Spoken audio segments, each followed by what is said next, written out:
fue la del Pacífico. Las fotos más o menos van a ir acompañando las palabras. Es probable que aparezcan cosas de las cuales no hablo, es probable que aparezcan palabras de las cuales no haya fotos. Cualquier duda que generen las fotos o algunas palabras yo lo dejaría para algunas preguntas. Así que lo primero es presentar a las damas. Se llaman Anaíta y Mandrágore, fueron mis compañeras, una de ellas Taulagua. Es un velero de aluminio, es un velero de la familia OVNI. Anaíta era en la serie 56, Mandrágora el 68, es un barco de 11 metros, es un barco que lo distintivo es que tiene una orza rebatible, igual que el timón, con lo cual uno puede maniobrar como si se tratara de una lancha, puede calar hasta 1 metro, desde 2 metros 10 hasta 0,80.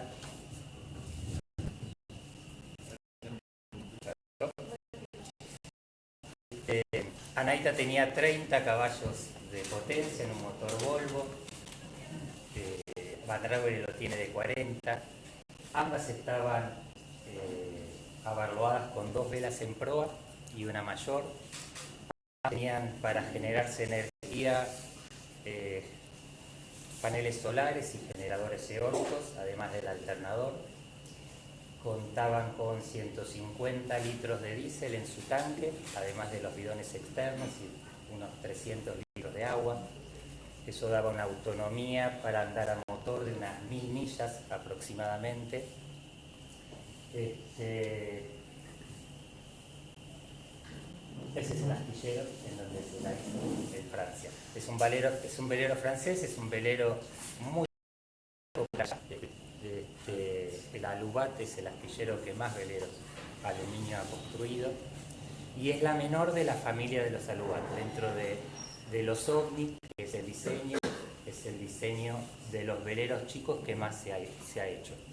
Es un velero que ha estado, por lo menos las dos están adaptadas para navegación en solitaria.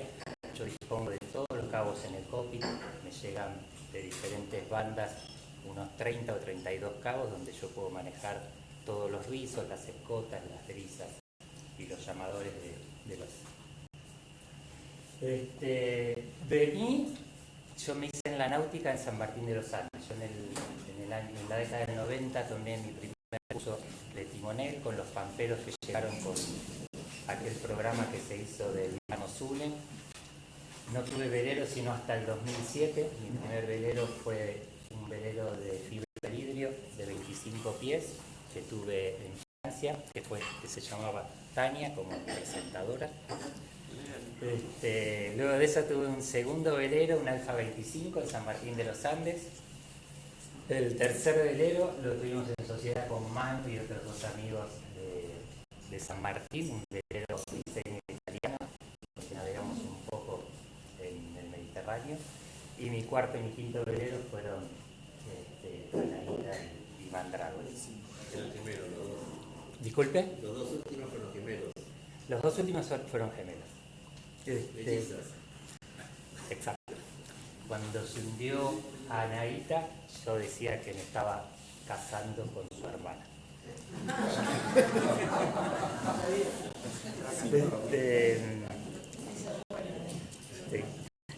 Recuerdo que apenas la había comprado, se me había hecho imposible no hacer un listado con todas las diferencias y llené 3 carillas de diferencias. Pero es probable que si ustedes ven las fotos no las puedan distinguir. Realmente no está robado igual, está prácticamente equipado de la misma manera. Como equipamiento de seguridad o de comunicación para hacer tipo de navegación, uno de ellos, Mandrágore, tiene un equipo muy caro satelital, pero cuyo abono es excesivamente oneroso, así que nunca lo usé. Lo que sí he usado en esa navegación es el dispositivo InReach, que es algo muy pequeño, el abono es mucho más económico, permite bajar un pronóstico que no es muy confiable, pero lo principal es que permite recibir y enviar mensajes vía satelital de hasta 140 caracteres, con lo cual el acompañamiento que recibo de tierra con la climatología, o llegado el caso en regiones árticas, la posición de los hielos me llegó por ese canal. Además de ellas y yo a bordo, y diferentes tripulaciones que les iré comentando a medida que vayamos viendo cada etapa del viaje, hubo y hay un enorme equipo de tierra, parte de ellos están aquí presentes. Manu, Ronald, Seba, Víctor Felipe, Busti, de Adam, Henry, en Italia, Antonio, todos ellos en diferente momento, cuando salgo de la zona en la cual podría acceder vía internet o vía cobertura telefónica de la climatología. Ellos habitualmente me pasan un pronóstico para mi posición, que la recogen del dispositivo, que se muestra en una pantalla, y luego me proyectan en los botones y ven un paneo general si hay algo feo, dudoso, y me lo advierten si es necesario para cambiar el rumbo si fuera necesario. Recibía la carta de los hielos en distintos colores de acuerdo a... Yo no la recibía de manera personal porque no tenía posibilidad de bajar internet a bordo. Ellos la veían en línea y ellos me marcaban el ruteo para evitar los hielos. De la misma manera que lo hacían con el clima. Yo en lo personal, mi mesa de navegación, las cartas son todas electrónicas. He tenido en algún momento un programa francés muy caro con unas cartas muy bonitas, pero que la verdad que se hizo imposible adquirirlas con el tiempo, y navego como la gran mayoría con el OpenCPN, que en algunas zonas la verdad que tiene un enorme error, pero que bueno, es lo que hay. Y además navego con un iPad y el telefonito con el naviómetro. Con eso, digamos, se reúnen condiciones de seguridad como para avanzar. Respecto, digamos, de lo previo a esta navegación, yo siempre el honor de ir, porque la suerte de formar como navegante en el lago Lácar, donde él tenía su bar y proyectos de sus viajes, y a los cuales siempre generosamente abrió las puertas de su barco, y yo me subí. Me subí en uno de los viajes que hizo a Laguna San Rafael, y me subí a un viaje que hizo a Florianópolis, apenas lo compró, lo acompañé volviendo de Montevideo, lo acompañé a Bahía Blanca, lo acompañé cuando hizo la vuelta desde Puerto Montt a Buenos Aires en el tramo de Ushuaia, Cabo de Hornos, Isla de los Estados y luego Bahía. Con aquel primer barco, el Tania, hice mi primer navegación en solitario, lo compré en Badalona, hice una navegación por la parte occidental del Mediterráneo, llegué hasta Pisa. Con Rodas prácticamente no navegué más que en el lago Lácar. Luego con el Patoruzú, que ahora está en Angra, navegué entre Sicilia y Grecia, en Grecia en 2 temporadas. Y ahí estaríamos. Bueno, y con Anaíta antes de la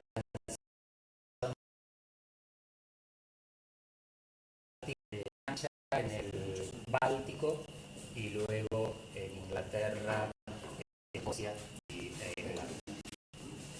Así que bueno, con esa experiencia fue que digamos, se ideó el primer plan de ir al pasaje del noroeste. Ese pasaje, el primer intento, ese primer viaje, se zarpó de Cork. Ahí ya podríamos pasar a la carpeta se zarpó de Cork, que es la segunda ciudad irlandesa, está en el sur. Navegué en el mar de Irlanda, entre Irlanda e Inglaterra, en solitario. Llegué a Glasgow. En Glasgow se subió Darío Ramos, que fue con quien después finalmente tuvimos el accidente. Se subió con sus 5 hijos e hijas.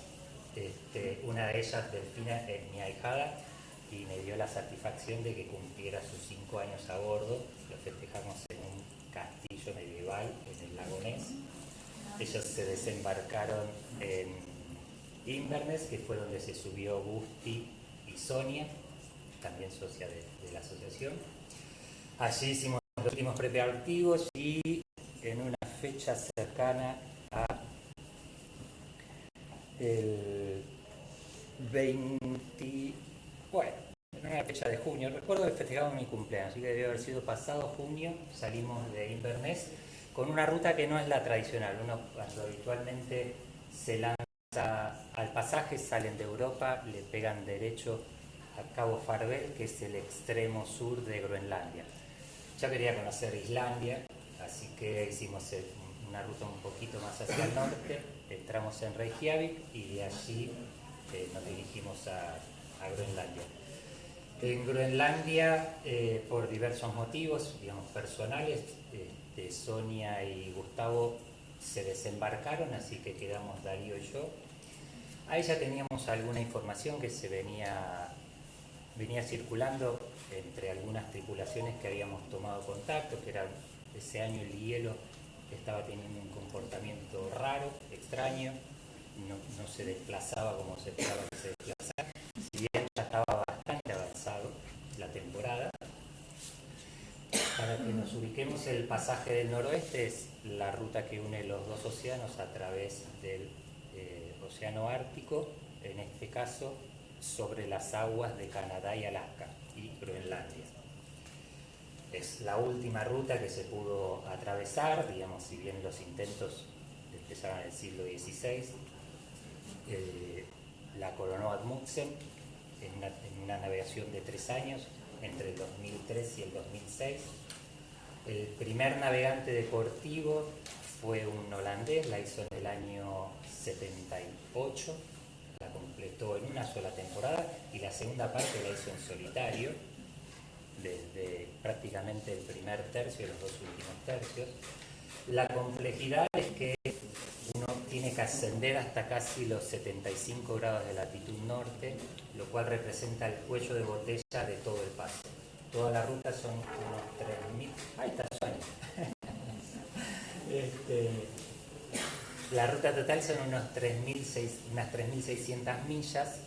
El cuello de botella está en el primer tercio, por eso se considera que habitualmente es más fácil de navegar ingresando desde Alaska, porque uno puede empezar a navegar a principios de julio, navegar esas 2.000 o 2.500 millas y llegar prácticamente sobre finales de agosto, garantizándose que va a poder dar el paso y salir con 1.200 millas por delante. Cuando uno la encara desde Groenlandia, uno se tiene que quedar esperando que se abra, pero una vez que se abre después quedan 2.500 millas, que si deja avanzar del otoño, después los vientos del noroeste son extremadamente fuertes, empieza a haber menos luz. ¿Cuánto tiempo estaría Es relativo, habitualmente siempre ese cuello de botella por lo menos 15 días queda, pero con alguien que esté observando las cartas te puede ir marcando la costa que esté abierta como para atravesar. Nosotros, digamos, nos quedamos esperando en Nuuk, hicimos el último reabastecimiento, zarpamos tarde, ¿no? Zarpamos a mediados de agosto, hicimos una entrada a un lugar muy lindo, que hay un glaciar muy muy grande que dicen que es el que desprendió el iceberg que luego hundió el Titanic, así en el 12, y después nos largamos directamente al paso. El paso tiene diferentes rutas, son 7 rutas en total, algunas de ellas son combinaciones de las mismas. Las rutas que hacen los navegantes deportivos son 2 o 3. Y nosotros lo que hicimos fue navegar hasta donde se podía llegar. Es una temporada que de los 20 barcos que habían zarpado,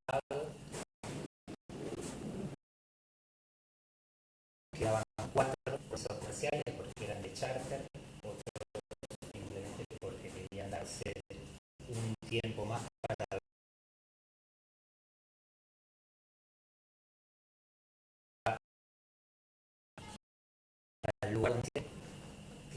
que se llama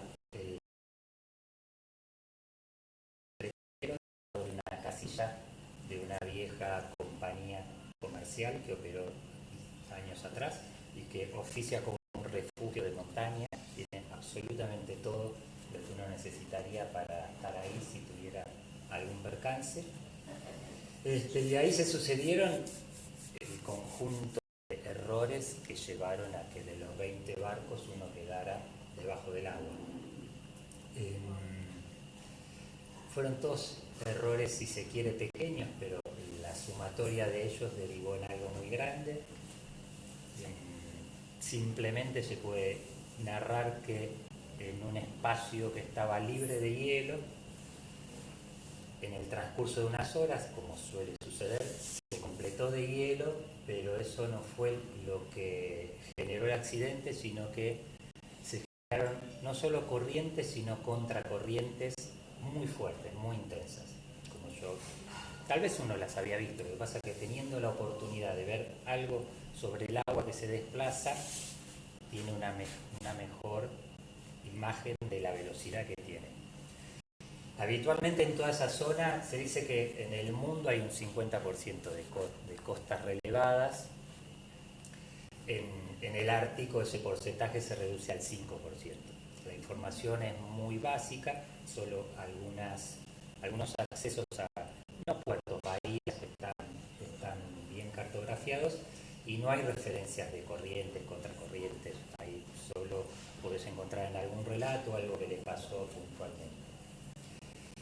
En esa zona, en esa carta, lo que estaba mencionado, que en este estrecho se producen corrientes muy fuertes en el interior, nosotros estábamos alejados a 12 o 15 millas, estábamos alejados incluso de la puerta de ese estrecho. De todas maneras, no estábamos en donde estaban los otros barcos que no tuvieran este problema. Yo elegí ese lugar porque estaba libre de hielo, nos habíamos radiado, tenían una zona de hielo, tenían más tripulación. A nosotros estar en una zona más de hielo implicaba que estuviéramos permanentemente separados. Ese fue uno de los motivos por los cuales yo preferí ese otro lugar. Y después, digamos, lo que pasó fue que se completó de hielo. En un momento yo no estaba de guardia y cuando tomé conocimiento de la situación era... El barco se desplazaba con un conjunto de hielos en una dirección y había otro conjunto de hielos que venían en sentido encontrado. A mucha velocidad, digamos, las imágenes que quedan es que se escuchaba el golpe de los hielos entre unos y otros. Es un golpe como cuando uno escucha un camión de piedra bocha que es volcado sobre un lugar. Y después la otra imagen es que los hielos en sentido encontrado era la imagen que uno tiene cuando llega a una estación de tren en su asiento, ve por la ventana, ve trenes que corren en sentido encontrado y no sabe quién está quieto y quién se está moviendo.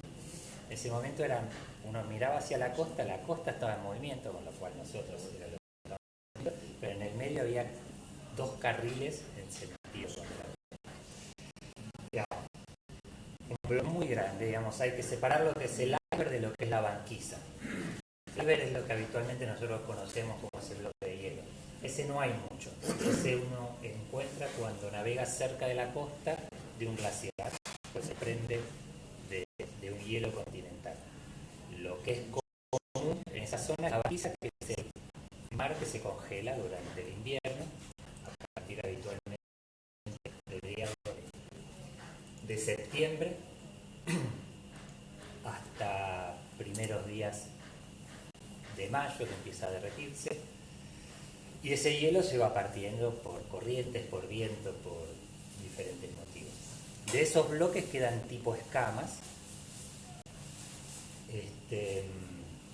y uno de esos bloques muy grande, digamos, para tener sustentabilidad, esos bloques tienen aletas que quedan por abajo, y uno de estos bloques la tomó desde la aleta de estribor, la levantó Anaíta,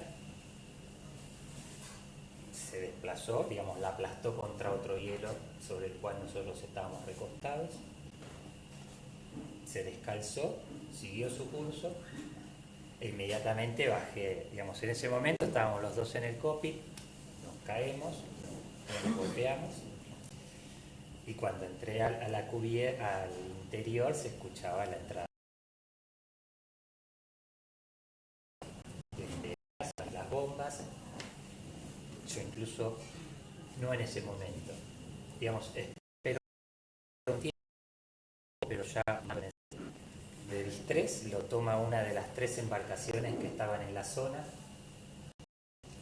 Esa persona retransmite el mensaje por onda corta, lo recoge un cargo y lo recoge un rompehielo que estaba en la zona. El cargo es uno de esos cargos, digamos, en el Ártico hay unas pocas aldeas en la cual habitan muy poca gente, pero a la cual hay que llevarle los insumos en el verano, porque después quedan prácticamente aisladas, les llevan vía aérea ante alguna emergencia, pero el grueso de las cosas llegan en los cargos. Y como no hay instalaciones, no hay infraestructuras, el cargo ese mismo, además de los contenedores, dispone de balsas y dispone de los remolcadores. En ese caso el cargo bajó los 2 remolcadores y los 2 remolcadores vinieron a la zona, estuvieron maniobrando más de una hora larga. Uno de los remolcadores lo tuvimos a una distancia muy cerca, a esta distancia de aquí a la puerta, pero se le hizo imposible maniobrar. Se le había hecho imposible maniobrar también a los veleros que habían querido llegar en nuestro auxilio. Nosotros ya ahí en ese momento, digamos, abandonado el barco porque ya el agua había aflorado sobre las tablas. Yo en ningún momento pude ver el agujero, se hizo imposible. Las tablas habían quedado comprimidas y se había deformado un poco el mobiliario. Traté de tantear por afuera a ver si el hueco era accesible desde la cubierta y no lo encontré. Digamos, no quería arriesgar a mojarme. Digamos, el riesgo principal ahí era, en mi opinión, la hipotermia. Y para entonces ya habíamos mudado balsas salvavidas, dinghy, agua, algo de comida, las bengalas. Estaba nuestro equipo de abrigo era muy bueno, las botas eran muy buenas. Y ya directamente esperamos en el hielo. En el transcurso de la siguiente hora Anaíta se hundió. La única foto que tengo de toda esa noche es la que le saqué al dispositivo InReach con la posición y la hora en que pasó. Y la tranquilidad que teníamos era que el mensaje había llegado y las personas que podían hacer algo ya lo estaban haciendo. Yo en lo personal, si bien sentí mucha tristeza, sentí vergüenza también, sentí bronca, pero no sentí miedo. No sentí miedo porque había gente alrededor y la gente que estaba alrededor nos estaba ayudando con todo lo que podían hacer. Habíamos visto a estos remolcadores en su intento. Estaba Ben del velero Asca, que fue quien retransmitió el mensaje al rompehielos, y a partir de ahí nosotros quedamos en comunicación, pues cada vez que uno entra al Ártico, según el país, tenés que dar el QTH cada 6 horas o 24. Nosotros con la Guardia Costera Canadiense lo hacíamos cada 24, así que yo rápidamente me quedé sin batería en el handy, pasamos a estar comunicados directamente con ellos. El hielo empezó a navegar de noche, ocurrió en las primeras horas del 29 de agosto. Si bien había luminosidad, porque en las zonas de altas latitudes, bueno, ya saben, ya empezaba a haber algunas horas porque estaba sobre fines de agosto, había algunas horas de algo parecido a la oscuridad. Empezó a navegar a derivar. Nos fuimos desplazando al interior de este canal, donde se hacía más accesible, más dificultoso acceder y más cerrado las escamas de hielo. Estuvimos en comunicación, dijeron que no iban a tardar 9 horas en paciencia y conservarnos secos. Nosotros teníamos dos dispositivos diferentes para enviar más llamadas de emergencia, así que ante la eventualidad de que se rompiera ese bloque y quedáramos separados, cada uno quedó con uno de ellos. Perdón, hablas del Intuit, ¿no? Del Intuit, sí. Era el único dispositivo que tenías en ese momento. Y el otro es el GEM, el que es la familia, pero el más chiquito. Pero el que usamos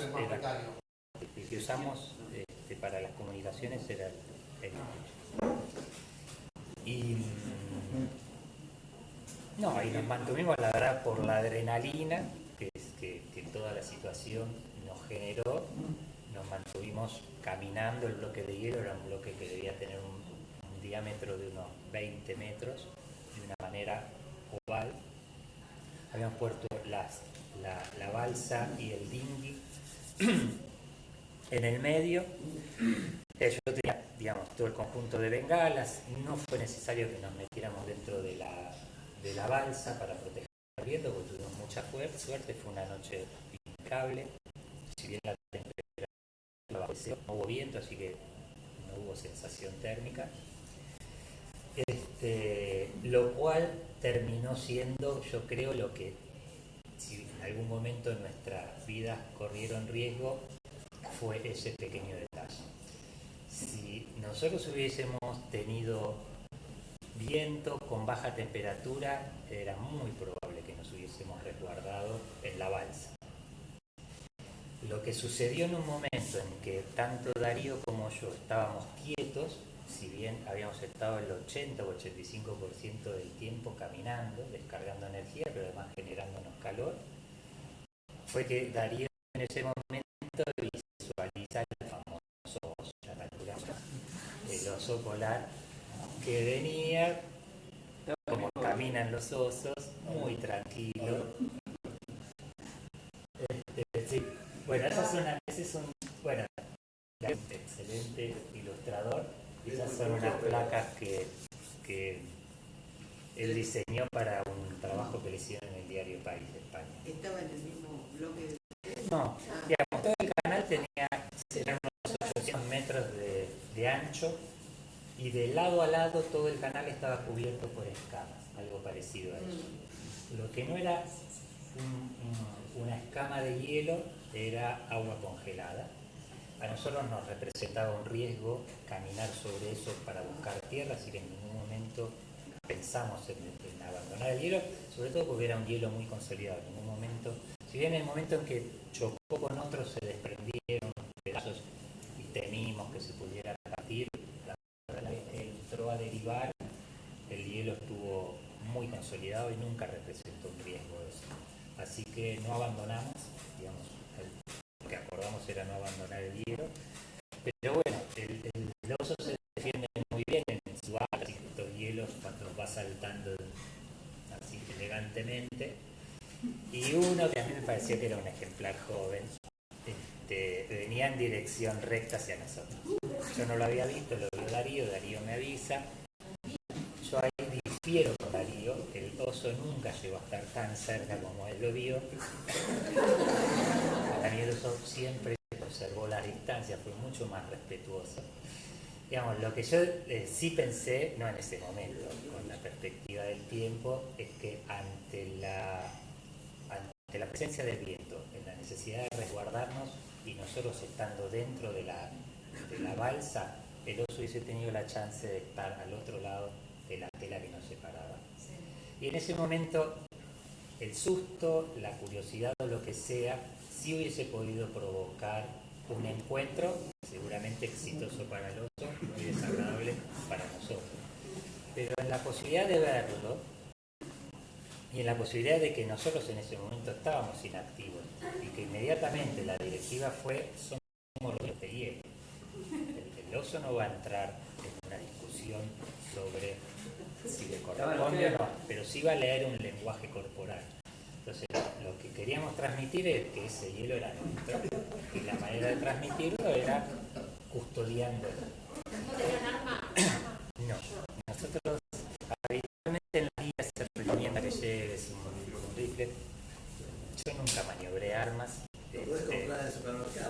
Sí, es cierto. De hecho, en el segundo viaje mi compañero tenía toda la operación para comprarla y después le falló la tarjeta de crédito y finalmente no la acabamos de usar. Pero yo en lo personal después no me gusta estar con un arma a bordo. Tampoco que, digamos, imaginamos que la necesitamos, para ser sinceros. Pensamos que siempre los encuentros iban a ser a distancia, como finalmente. El oso lo que hace, o sea, ve muy poco y te tira mucho, o sea, huele muy bien, pero ve poco y te queda lejos estudiando bien. Y después de mucho tiempo viene y total. Bueno, nosotros, el oso no sabía que nosotros dimos comunicación de su presencia primero a la Guardia Costera, la Guardia Costera nos respondió.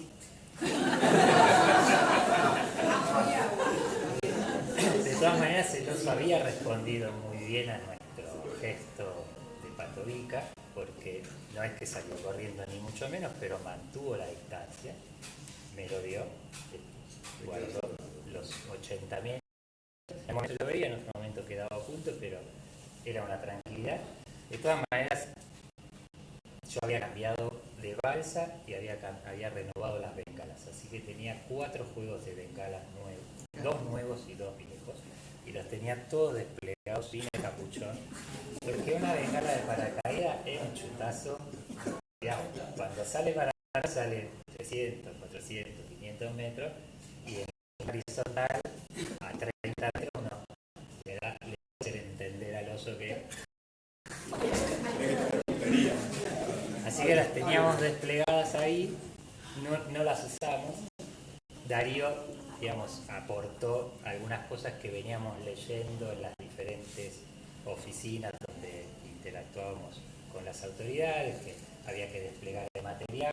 A él se le ocurrió la idea de parar el link que fuera una tercera persona de buen porte, lo cual lo hicimos, lo apuntalamos con los remos, separamos las cosas para que pareciera que éramos... Y hasta ahí, digamos, la cosa anduvo bien. No, por lo menos escribimos en una...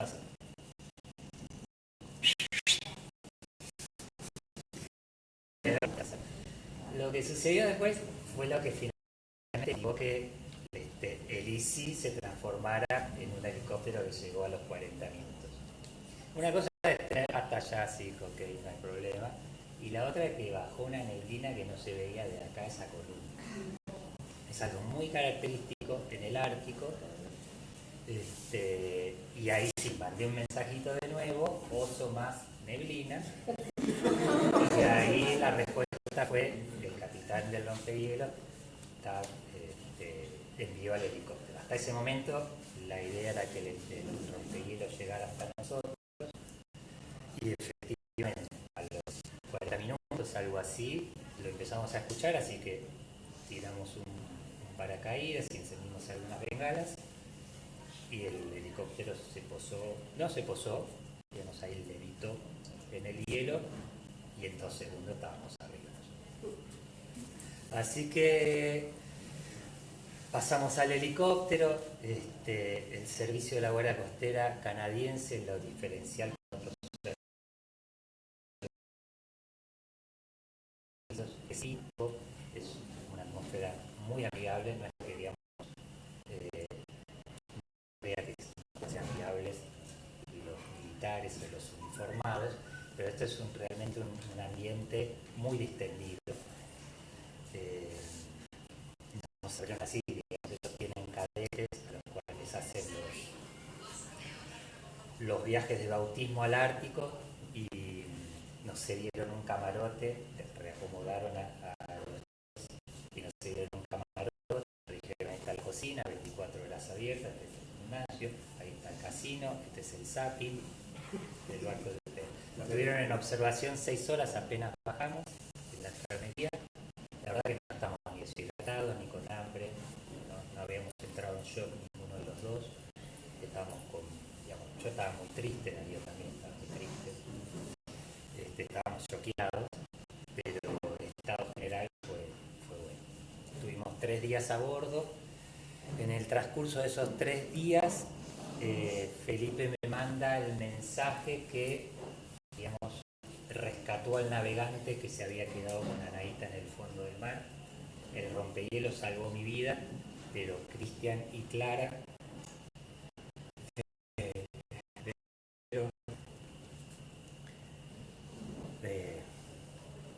del velero Serna hicieron la invitación para la cuestión.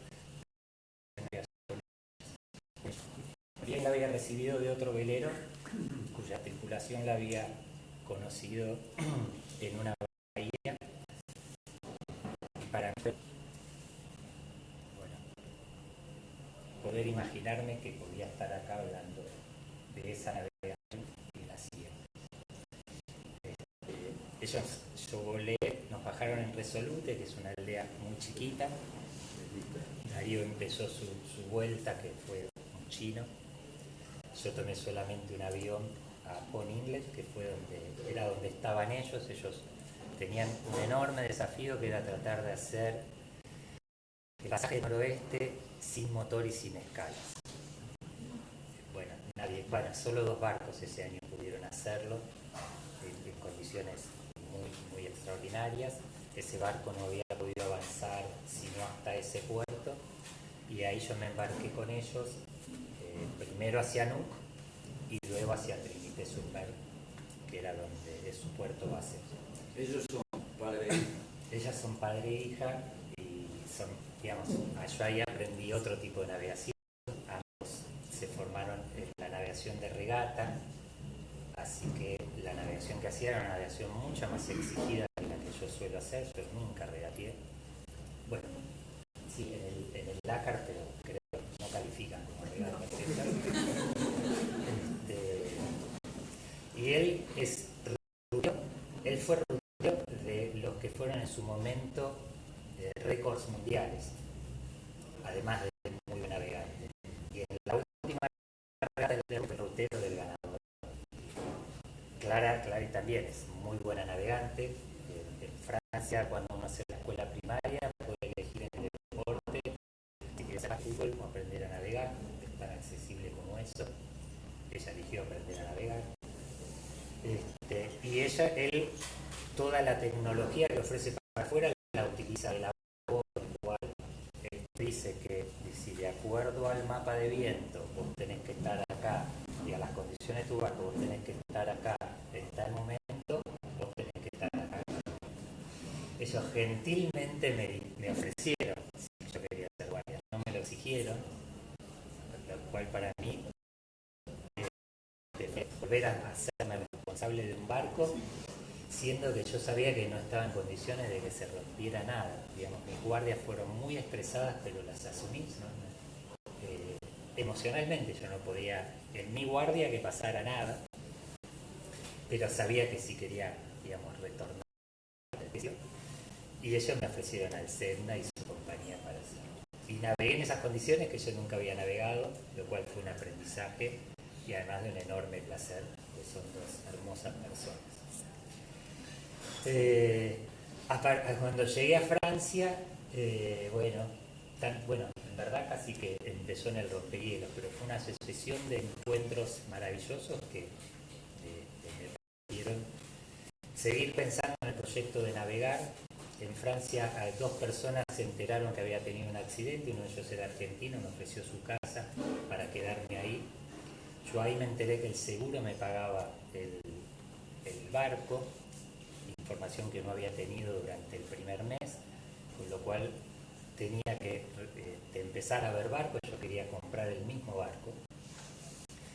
Tenía que resolver el tema de cómo acreditar los fondos del seguro. Ellos iban a pagar con un cheque de un banco en Estados Unidos, con lo cual en Francia yo no tengo pasaporte europeo. Quería averiguar si podía abrir una cuenta a mi nombre, no fue posible.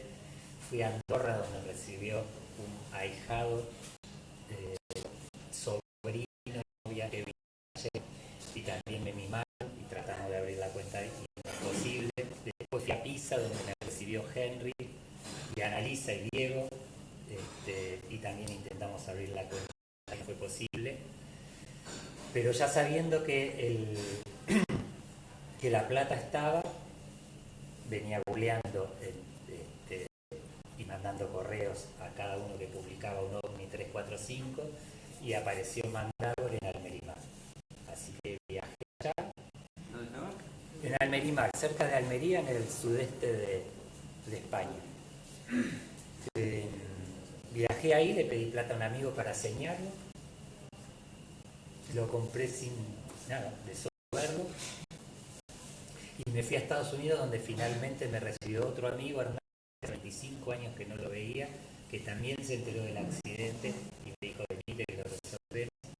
Y cuando llegué, abrí la cuenta al día siguiente que llegué, acredité el cheque y a los 3 días, 3 meses después del accidente, tenía a Mandrágora. Así, bueno, viajé a Buenos Aires, habitualmente trato de navegar 9 meses y 3 vengo para acá. Y bueno, y empezó a pensarse el segundo viaje, que fue el que nació en Almerimar, en donde Felipe me acompañó, viajó para sumarse. Esa travesía fue de Almerimar, Gibraltar, de Gibraltar a Rabat, que es la capital de Marruecos, las Islas Canarias, Cabo Verde, Islas Canarias y otro amigo, Andrés, de San Martín, a Cabo Verde, Guadalupe. En Guadalupe ahí saltamos de islita en islita hasta llegar a Puerto Rico. En Puerto Rico nos recibió Carmen, la prima de un amigo de San Martín. Después viajamos a República Dominicana y tuvimos probablemente el problema más grave en ese tramo. Nos quedamos sin batería, pero gracias a una familia que conocimos ahí, pudimos reponer una y bueno, el arte de Felipe hizo que funcionara el resto de batería que quedaba a bordo. Saltamos a Bahamas y de Bahamas a Florida, que fue donde se fue. En algún momento del cruce yo dije voy a volver al pasaje.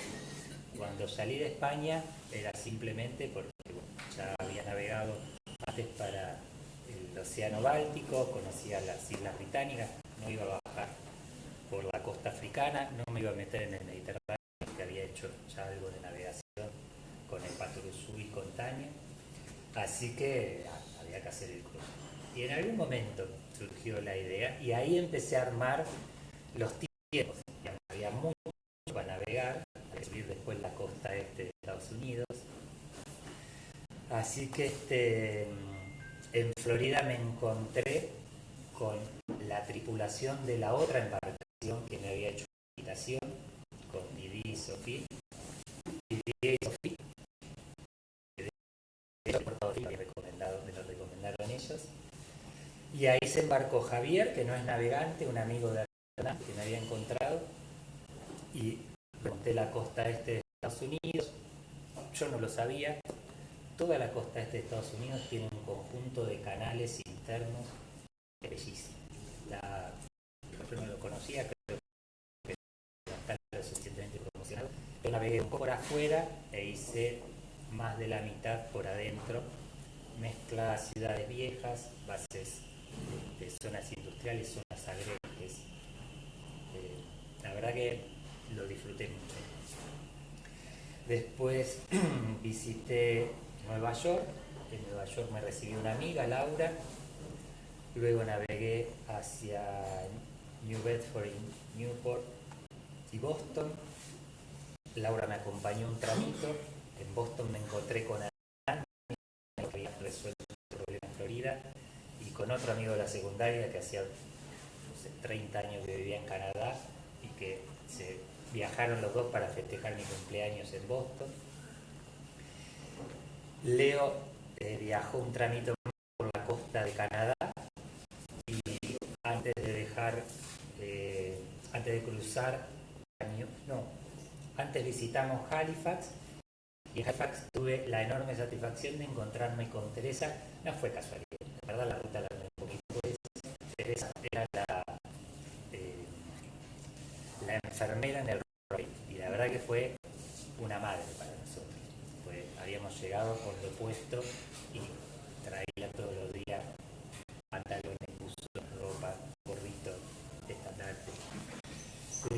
Así que ahí la visité, tenía unos regalitos que venía cargando y les dejé. Y luego visité en St. John's el puerto base del rompehielos y me encontré con Byron, el capitán, con quien también hicimos la misma ceremonia y con la que, bueno, mantengo contacto. Leo se bajó, a partir de ahí navegué solo hacia Groenlandia, llegué a Nuuk. En Nuuk me encontré con Pablo Torres, que fue mi amigo por ese año, y también me encontré con Cristian y Clara, que volvían a intentarlo. Ellos habían vuelto a Francia y ese año arrancaron para hacer. Así que también, digamos, de abrazos y besos. Bueno, y ese año fue un año normal, de verdad, no sé si fui mejor navegante que el año previo. El hielo tuvo un comportamiento normal, eso sí, a veces entre hielo, pero que tu rutero te va a buscar la ruta para que eso sea el menos tiempo posible. Tuvimos la suerte de ver muchos osos esa vez. Digamos, lamentablemente mi equipo de fotografía está con Anaíta. Todas estas fotos que he mostrado son con este telefonito, que fue el que saqué del barco. Y conocí también a personajes muy sabrosos. Bueno, ustedes lo saben, son navegantes, la solidaridad es muy amplia.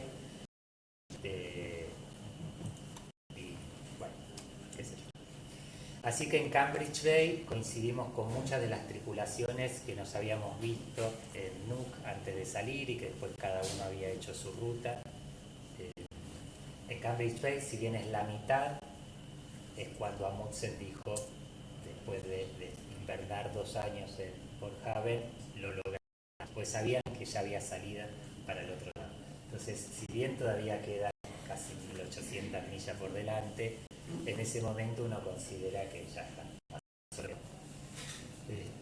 A partir de ahí el viento, digamos, es bastante hostil, se pone frecuentemente de frente, pero bueno, es navegable. Se hizo algunos tramos de motor, probablemente menos en el segundo intento que en el primero. El primero prácticamente nosotros no encontramos viento.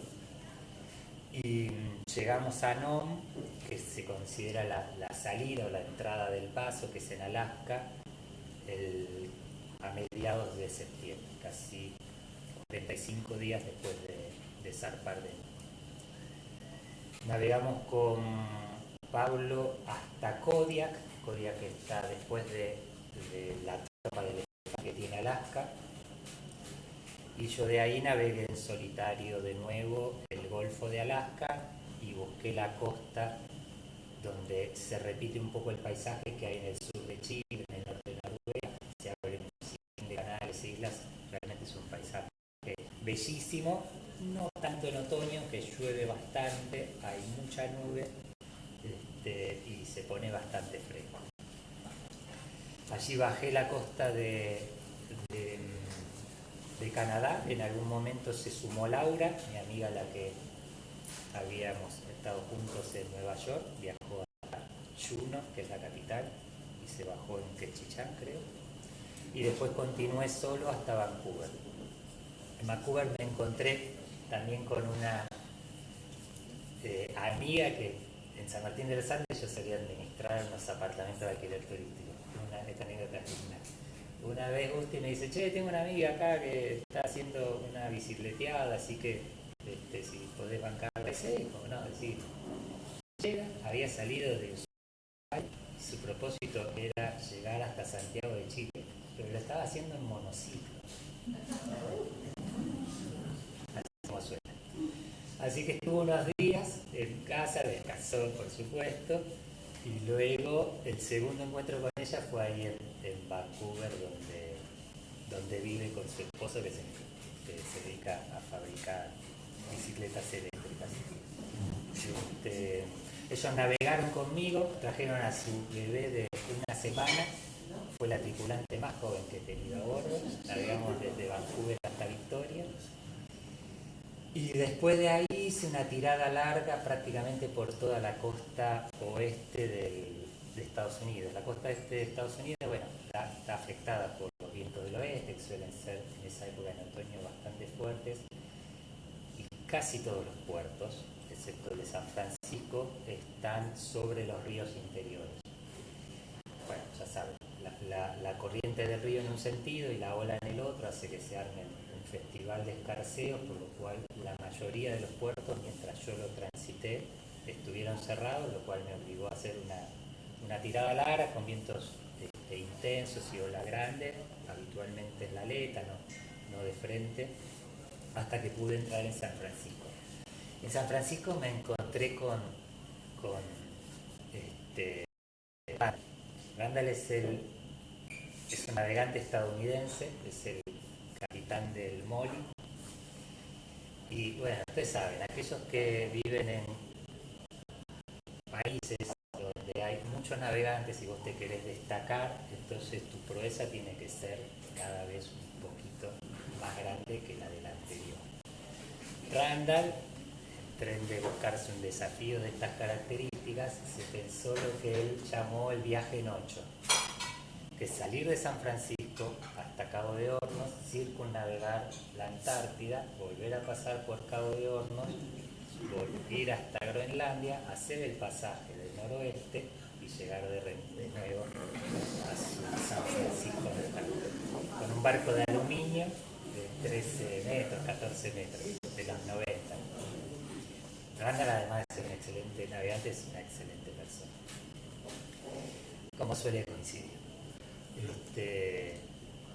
Y tuve digamos, él nos habíamos despedido, nos habíamos conocido en medio del pasaje, tuvimos que navegar un poco juntos, porque en un momento un bar francés presentó un problema, así que nos pidieron a través de los dispositivos que si podíamos asistirlo. Randall lo remolcó, nosotros acompañamos.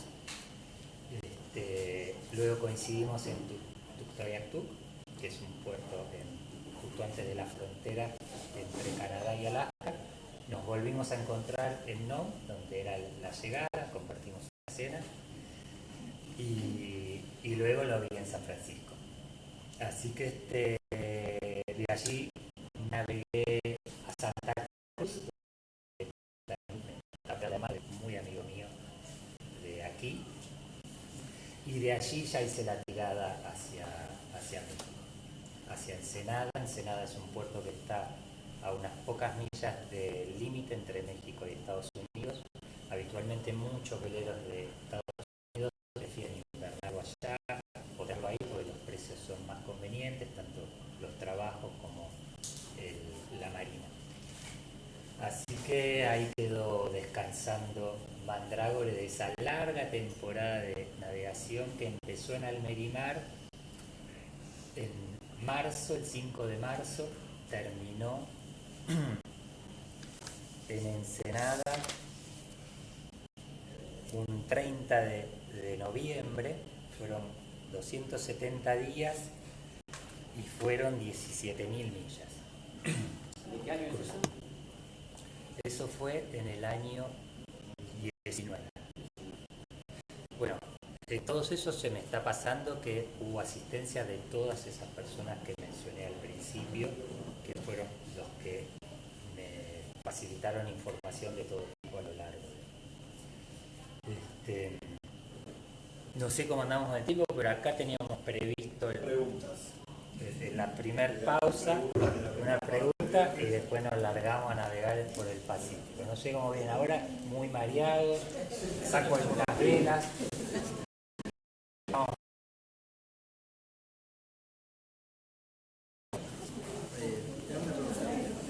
¿Fuiste también a la Antártida o no?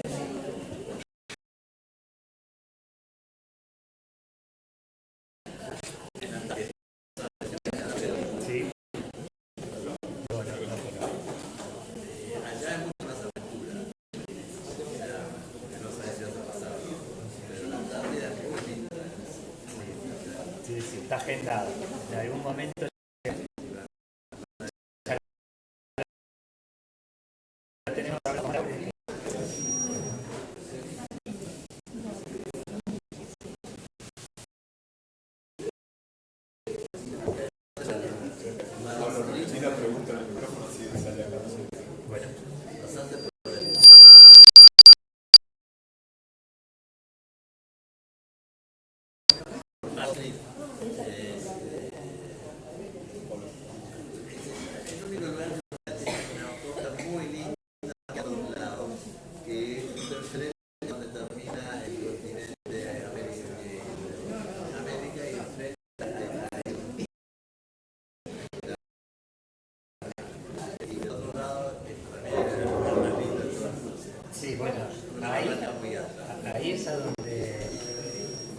donde nos llevó el hielo. Cuando navegamos, nosotros quedamos justo en el extremo continental de América, enfrente del extremo continental, de ahí nos rescataron. Justo la parte más alta de América. Ahí enfrente es muy lindo ese lugar. Sí, sí. Digamos, para mí fue una maravilla.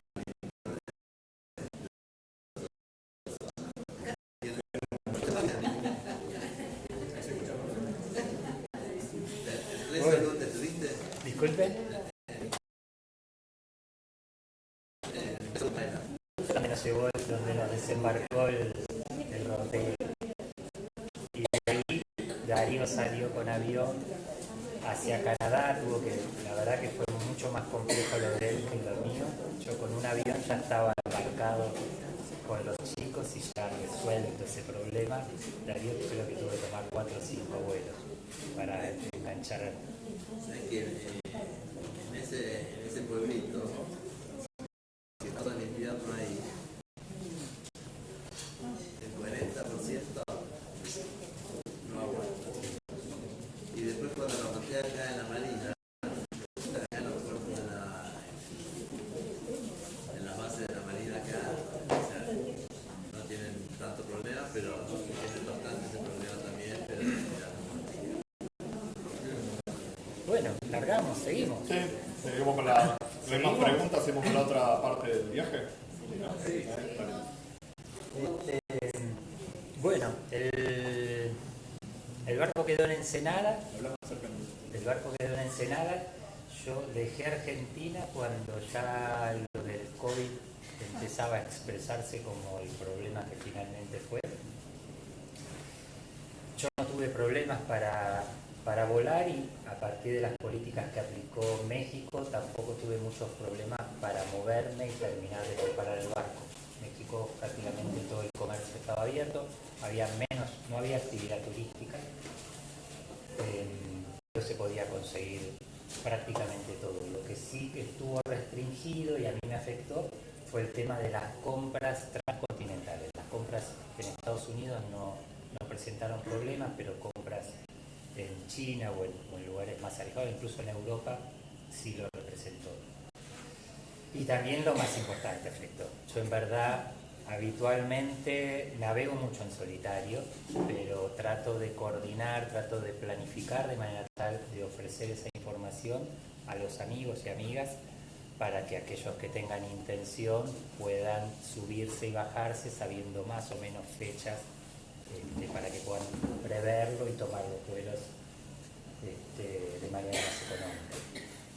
Ese primer tramo, digamos, yo había dividido un primer tramo que era navegar la costa de México y además del Golfo de California.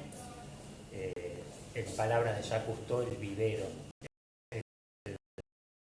el acuario del mundo, con Joaquín, que vive en Bocas del Toro, y después Delfina, que cumplió 15 en el lago Ness, iba a viajar con 2 amigos, un primo y un amigo, para navegar dentro del Mar de Cortés, y Felipe, si bien no lo había confirmado, con un empujoncito lo embarcábamos para hacer el cruce del Pacífico. Joaquín, digamos, como estaba cerca, iba a sacar el pasaje a último momento, nunca lo sacó, pero Delfina, Oscar y Ari perdieron sus vuelos, no pudieron viajar, igual que Felipe.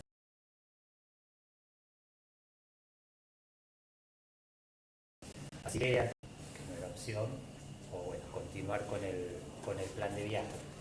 El plan de viaje original, habitualmente los que encaran esa ruta, la complicación que se presenta ahí es la presencia de la temporada de ciclones, de huracanes. Yo salí de México, la temporada de huracanes en esa costa de México es diferente a la que uno después se encuentra en el Pacífico Sur. Yo salí con los últimos coletazos, la temporada arranca el 15 de mayo y yo psicológicamente no quería salir en junio, así que salí el 31 de mayo como a las 10 de la noche. Y después todo el Pacífico a vos te permite navegarlo hasta noviembre, y a partir de noviembre en el Pacífico Sur se vuelve de abrir la temporada, que es la misma temporada que hay en el Índico. Habitualmente los navegantes optan por invernar el barco en Nueva Zelanda o en Australia porque hay muy buenos servicios náuticos y hay muy buena conectividad para salir para todos lados. El problema que se presentó es que, digamos, cuando yo zarpé, Polinesia tenía un estatus que no era muy claro.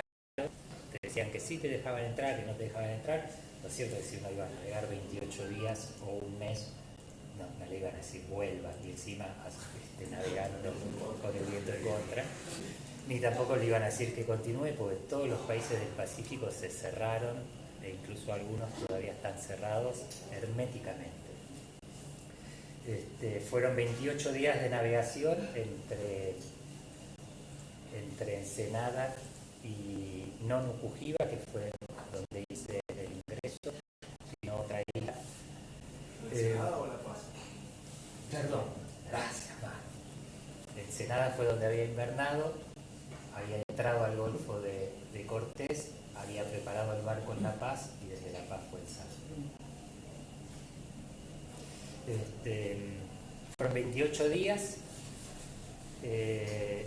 Mi cumpleaños cayó justo el día que cruzaba el Ecuador, así que fue el regalo para el Ecuador, eso y un dorado muy lindo. Fueron los dos regalos de mi cumpleaños. Y luego lo dividí en 3 meses en cada uno de los archipiélagos principales que hay en la Polinesia. La isla tiene un primer grupo de islas que son, bueno, todas tienen origen volcánico, pero son clásicamente volcánicas, sin mucho coral alrededor, es decir, que eso marca que los fondeadores son muy, que las montañas, los volcanes retienen las nubes y las nubes generan lluvias y las lluvias generan ríos y los ríos sedimentos, entonces las bahías no tienen agua cristalina. Tiene un segundo archipiélago de islas que son las Tuamotu, que probablemente para los más diferentes. Son para los que conocen, lagunas del océano. Las Tuamotu son como 60 o 70 lagunas que hay en el medio con una profundidad de 10, 20 metros de máximo, de arenas blancas, bordes de playas con palmeras y arrecifes exteriores. Habitualmente lo complicado allí es la entrada y la salida porque los atolones se llenan y se vacían con las mareas y la mayoría del agua pasa por estrechos canales, entonces el ingreso y la salida uno la tiene que hacer coordinada con la estoa. Pero eso que es una dificultad es probablemente lo más lindo también, porque en el atolón la actividad principal que uno tiene es fondear su barquito más o menos cerca del canal y cuando es la hora se va con el dinghy o con el dinghy del vecino, como en mi caso, porque el dinghy lo perdí en el Ártico, y te tirás a flotar y ves que detrás de esa agua entra el alimento, detrás del alimento van los peces y detrás de los peces van los tiburones. Los tiburones son un tamaño amigable, es un tiburón, hay 2 especies que son las más características, que tienen no más de 2 metros, pero habitualmente 1,5 metros.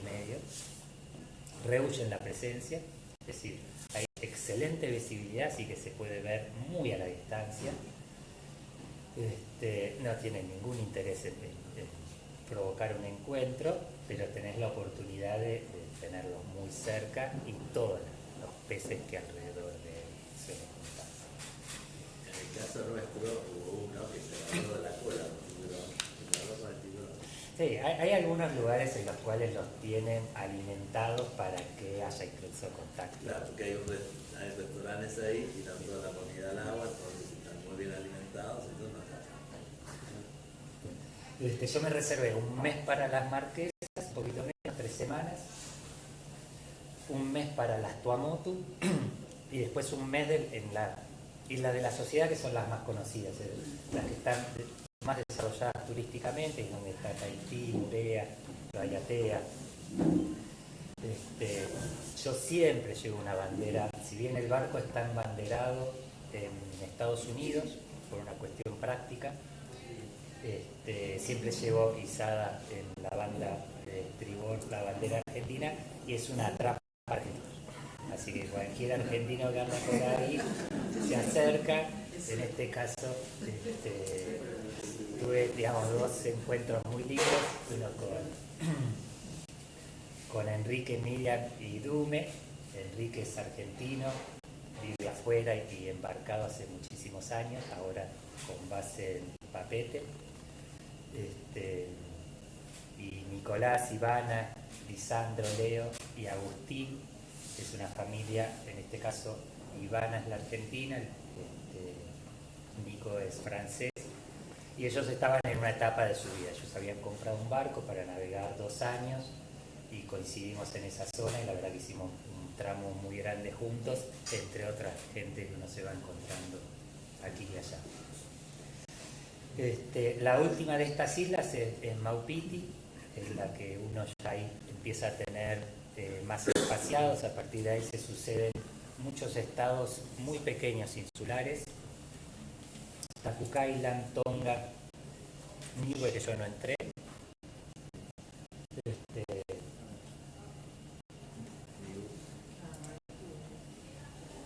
después Fiji, Vanuatu. Y habitualmente cuando uno llega aquí es cuando uno decide a dónde va a dejar el barco, dónde va a la temporada. Uno llega ahí, no sé, en septiembre, en la Polinesia, fines, yo zarpé el 30 de septiembre. Hasta ahí tenés unas 2000 millas y ya empieza, digamos, la temporada de huracanes empieza en noviembre.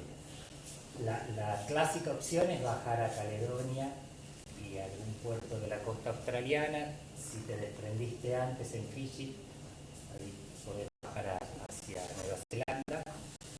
Nueva Zelanda, bueno, todos estos países estaban cerrados y la información que llegaba a la Polinesia de los diferentes navegantes es que las autoridades estaban muy hostiles. Se habían comentado anécdotas de que, digamos, las guardias costeras correspondientes se habían abordado, habían obligado a las tripulaciones a llevar el barco a tierra, habían confiscado el barco, habían montado y habían deportado a las tripulaciones. Eso se había deportado en Islas Salomón, en Australia y en Vanuatu. Así que con la ayuda de Seba, que conocía la zona, digamos, en lo personal a mí no me gusta navegar tantas millas sin cosas. Bueno, creo que nadie, o capaz algunos. Pero a partir de ahí lo que inventé fue, digamos, en la búsqueda de las vías que tenía, islas aisladas, pobladas, deshabitadas, y donde aparecía una, la cargaba en el GPS y ahí. Yo pude entrar en Cook Island sin problemas, era una isla que estaba deshabitada, una reserva natural, donde estuve una semana. Quise entrar en Tonga, donde yo tenía la referencia de que habían echado a gente, y efectivamente me echaron, pero bueno, me fui al otro lado del arrecife. Digamos, la clásica ahí es abrir el motor, sacar la tapa, sacar los bendix, dejar unas herramientas y decir, sin máquina. Entonces, bueno, pero te tiene que resolverlo. Yo sí, pero yo tengo que... Y así uno gana por lo menos 24, 48 horas. A mí se me rompió el motor como 12 veces. Pero la mayoría de las veces pude llegar a lugares aislados y no hubo necesidad de hacer la pantalla.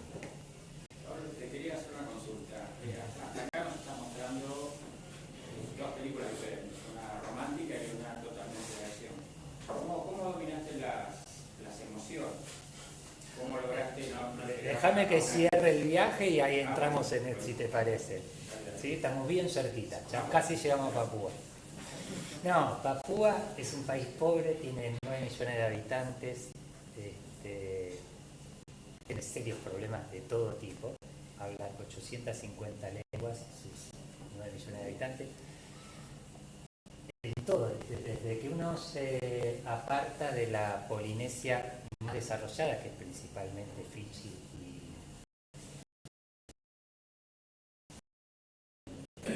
se da un vínculo con la gente que es totalmente diferente y fue novedoso para mí, que es que la gente se acerca a su canoa a ofrecer o sea, interés genuino en quién sos, de dónde venís, a dónde vas, cómo te llamas. Para mí eso es maravilloso. Papúa tuvo mucho de eso. En Salomón y en Vanuatu me dio la sensación de que eso estaba cortado por el COVID, no por su naturaleza humana, por su manera de vincularse, pero en Papúa fue automático. Papúa era el único país en toda la zona, en todo el Pacífico, que se mantuvo abierto, así que fue el área de huracanes. Así que fue prácticamente la ruta obligada que tuve que tomar, contento. Y que en varias islas, pero tuve un mes primero largo en Rabaul, donde también conocía a gente muy agradable, principalmente a Ross y Dorothy. Y a partir de ahí era esperar que se abriera algún país adelante, Filipinas o Indonesia, Malasia, Singapur, Tailandia. Todo eso estuvo cerrado y al día de hoy está más o menos cerrado. Indonesia, de hecho, a donde finalmente pude entrar, se cerró detrás mío y ahora, si quisiera volver, no podría. ¿Dónde te quedó el barco de Indonesia? En Lombok. En Papúa tuve que estar por una cosa y otra casi 6 meses. 3 de ellos navegando, 3 de ellos con el barco parado. A partir de Vanuatu empezaron a surgir problemas de los que uno preferiría ahorrarse. La zona tropical, que yo no conocía, es una zona con clima muy inestable.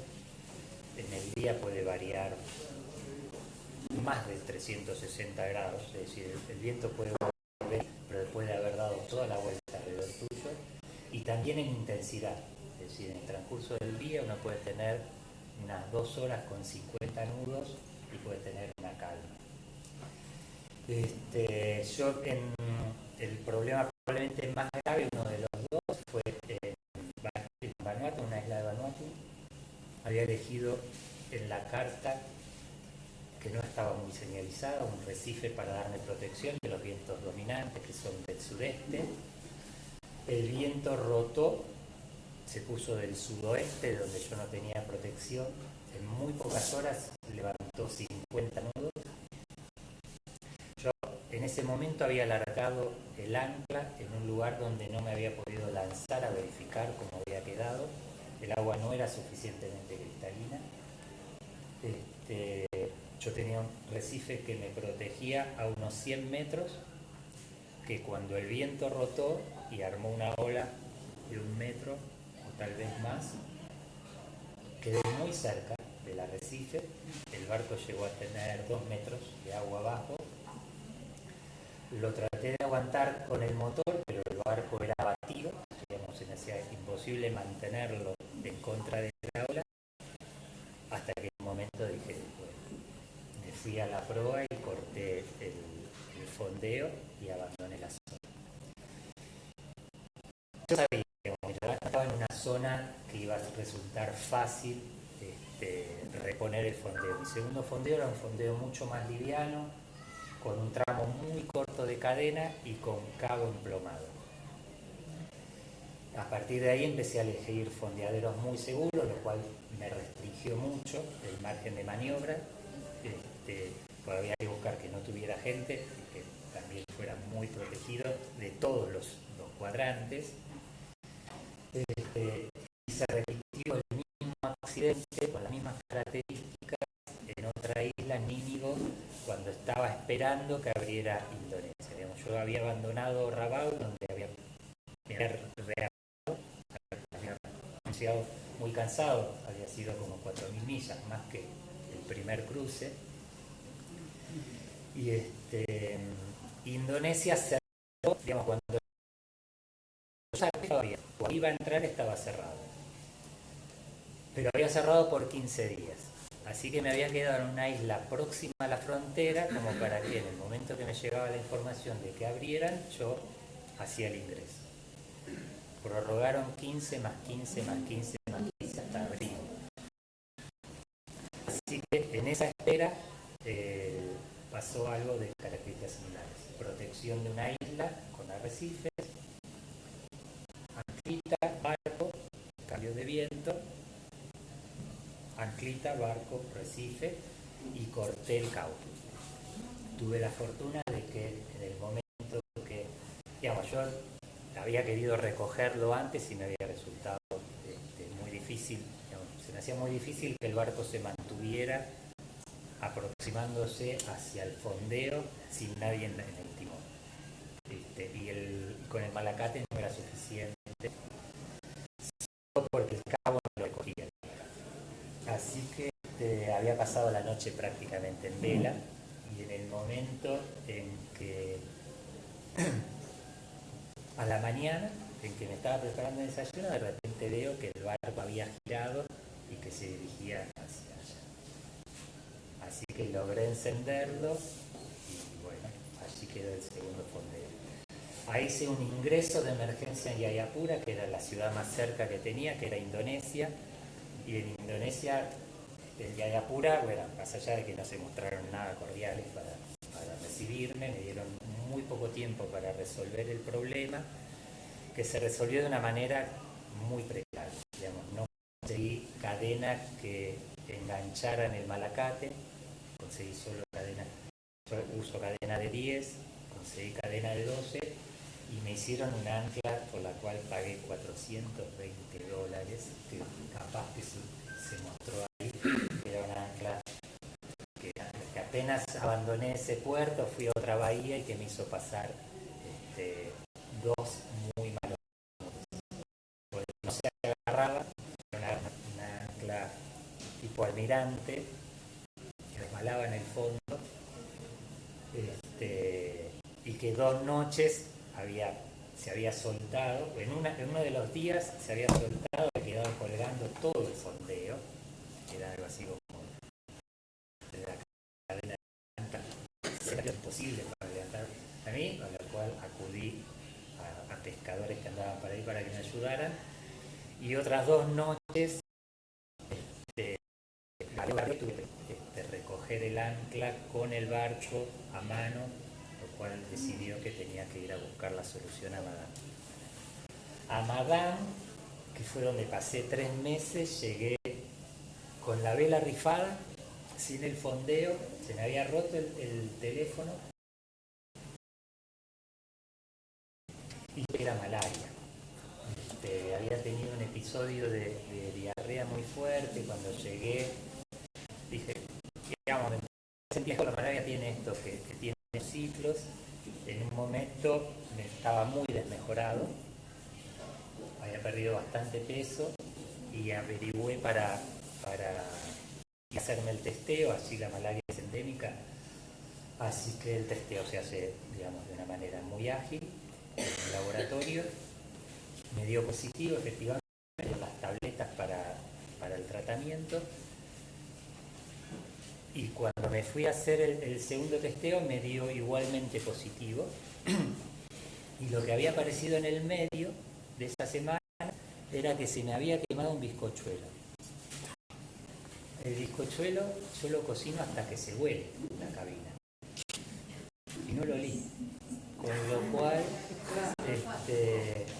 ahí cuando fui a la médica, la sintomatología del COVID y de la malaria tienen algunos puntos en común. Así que en ese momento busqué una médica. En ese momento el hospital estaba cerrado, pues todo el personal administrativo y médico estaba infectado, se sabía que había mucho COVID alrededor. La gente en lugares cerrados era cuidadosa, no así en los espacios abiertos. Y bueno, guardadito en el barco hasta que pude recuperarme. La verdad que para ese entonces yo ya llevaba mucho más tiempo del previsto. Cuando supe que no iba a volver en diciembre, como largo, dije, bueno, voy a festejar mi cumpleaños por primera vez en Argentina en junio. A junio algo se va a tener que haber resuelto y voy a estar ahí. Y la verdad que llegó junio y todavía no había ni un viso de solución, así que mis defensas seguramente estaban muy bajas. ¿En qué isla fue? En la isla principal, Madame. El accidente fue en Hermit Island. En Nínigo la pérdida del ancla. En Hermit Island fue donde tuve el problema con el garreo y en Madame fue donde recalé para dar una solución. La solución fue la compra de cadena y ancla a China. Las anclas realmente, un ancla delta, ¿cuánto sale? ¿Ustedes saben de acero inoxidable? ¿De acero inoxidable? Yo tengo dos. No de 500 dólares, compré dos por 300. No, bueno. En China, pero cualquiera de ustedes lo puede hacer también. Transmito la información. El ancla llegó tarde, quedó grabada por Morevi, que es la capital, por eso estuve tanto tiempo ahí. La cadena nunca me la mandaron, la compré traté de comprarla en Moresby, me la vendieron, la pagué, no me la mandaron porque me dijeron que la habían revendido y que la tenían que pedir a así que y ancla nueva, lo cual era una mejora sustancial respecto de cómo había llegado. Un buen día Indonesia dijo abrimos las puertas, así que ese día zarpé y encaré para Indonesia, digamos, ya con en la cabeza con el plan de encontrar un lugar para dejar el barco, en el que pudiera repararlo, en el que pudiera recibir compras hechas probablemente en China y que pudiera tomar un avión que no fuera en China. Si uno ponía en cualquier buscador de vuelos desde Madán a Buenos Aires, directamente decía no hay resultados. Así que empecé a navegar en ese sentido. Digamos, Indonesia son 14.000 a 17.000 islas, hay mucho para recorrer, esperando que otros países se abran si no encuentran la solución a Indonesia. Y en Raja Ampat, que es un lugar realmente bellísimo, en este lugar, que habitualmente suele tener muchas visitas de navegantes, pero que por lo extraordinario del COVID navegué 3 semanas sin cruzar ninguno, me agarró una infección en una pierna que me hizo pasarla muy mal. Yo tenía, habitualmente uno se hace cortes cuando nada, con corales, con piedras. Yo tenía 2 cortes que no eran contemporáneos en la pierna. Habitualmente yo les daba su tiempo de cicatrización, que suele ser bastante mayor que acá. Digamos, yo siempre imaginé que era porque estaba en contacto con agua. Y un día empecé con un poquito de chucho de frío, a sentirme un poco débil, con algún dolor. Pasé una noche, un primer día muy muy malo, pero sin identificar que el problema venía de ahí. Con fiebre cercana a los 40, con alucinaciones, y en un momento el dolor se concentró ahí como si me hubieran partido una tabla en la canilla. No tenía posibilidad de recibir información, yo llevo un botiquín, como llevamos todos, que ya me había empezado a empastillar, estaba tan mal que no me sentía ni con capacidad de prepararme un arroz. Recuerdo que había logrado llevar la cacerola, ponerle agua, tener el arroz al lado, pero nunca llegué a encender la hornalla, a poner el arroz adentro y a cocinarlo. Había viento muy hostil para regresar al puerto más cercano de servicios y el tercer día a la mañana aflojó el viento, a base de amoxicilina y de la pasta que me había puesto, me sentía un poquito mejor y emprendí el regreso. Y a las 3 horas, en medio de la nada, porque todavía tenía un día largo de navegación, bajó señal de cobertura, así que ahí agarré el telefonito, mandé la fotito de la pierna. Yo me venía grabando audios acerca de cómo estaba evolucionando. En mi cabeza, para mí, yo perdía la pierna izquierda, por lo menos de la rodilla para abajo. En ese momento mandé las fotitos y hice consultas manuales, se las transmitió a otro médico, a un amigo médico de la escuela secundaria, a otro médico que fue socio con Manu en el Paturuzú. Me preguntaron si no tenía otro antibiótico. Hasta un veterinario. Hasta un veterinario. Y más o menos algunos coincidían que la amoxicilina no iba a dar resultado y me preguntaron si tenía otro antibiótico a bordo. Y José, debe haber alguna de las fotos por ahí de José, un pescador que en Ensenada fue lo más generoso o de lo más generoso que yo he conocido entre seres humanos, el que ahora tiene mi bicicleta eléctrica, por lo menos la que paseó por el pasaje del noroeste. En su paseo previo a irme, que incluyó ir a buscar yerba a no sé dónde, ir a buscar el gas por no sé dónde, el agua potable por no sé dónde, me dejó en la farmacia y me dijo, comprate esto. Él fue pescador de altura durante muchos años y me hizo comprar 6 inyectables que yo los compré porque él habló con el veterinario, con el farmacéutico y le dijo, no, pero véndeselo. El farmacéutico me preguntó si era alérgico a algo que no recuerdo. Yo le dije, José insistió en que lo comprara igual y estaban ahí. Y en el momento en que a mí me hacen esa pregunta, yo me acuerdo de esos antibióticos. Les saco la fotito, se los mando y me dicen, pulgar arriba. Así que eran inyectables y a las 3 horas, no digamos que estaba nuevo, pero me pude parar. Hasta entonces no podía ni sostenerme. Así que...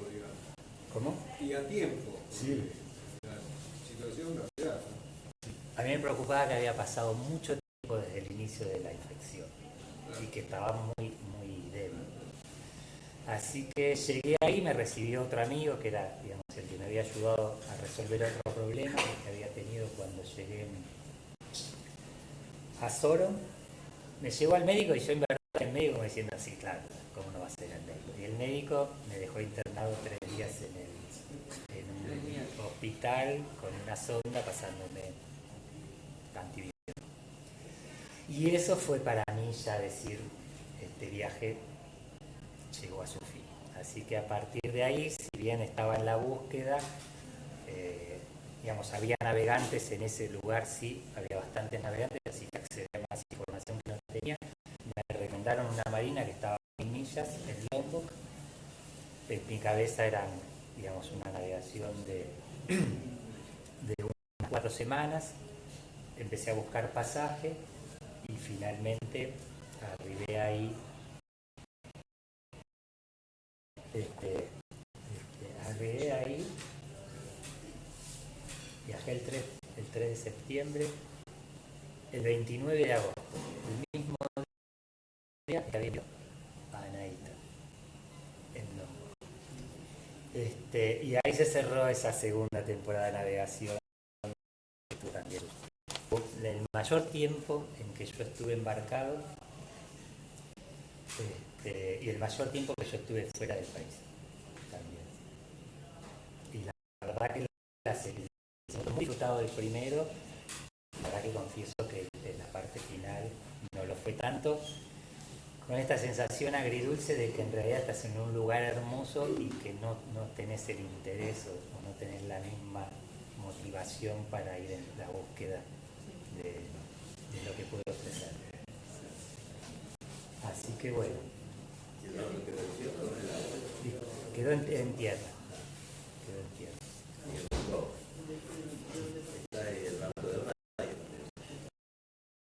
¿Cómo? Ah, mire. Bueno, yo volveré ahí. Es raro porque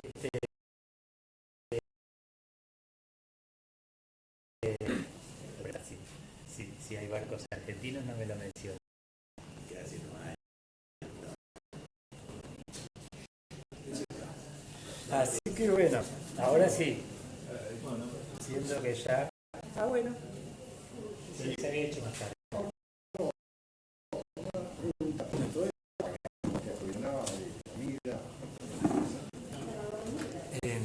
¿En cuál etapa? En la etapa que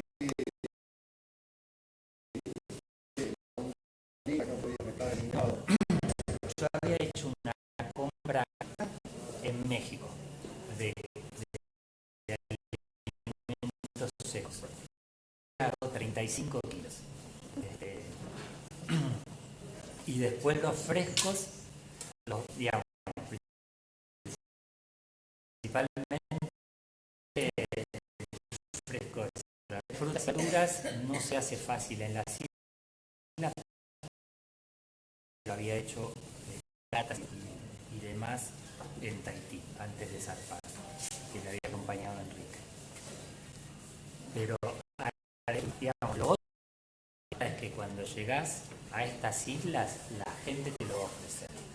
Vos vas a tirar el ancla en una bahía y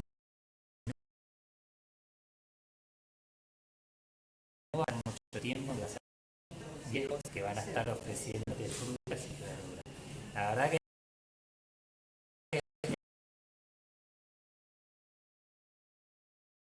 se cambio alimentos secos, así que habitualmente uno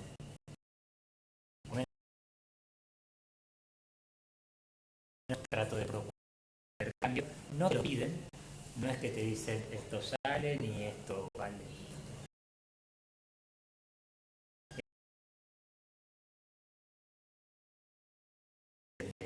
No, sí, es realmente probable. En lo personal, eso es en esa parte, porque desde el punto de vista natural yo valoré mucho más la calidad de las aguas en la Polinesia Francesa. De Tonga te diría, pero por los puntos que yo toqué.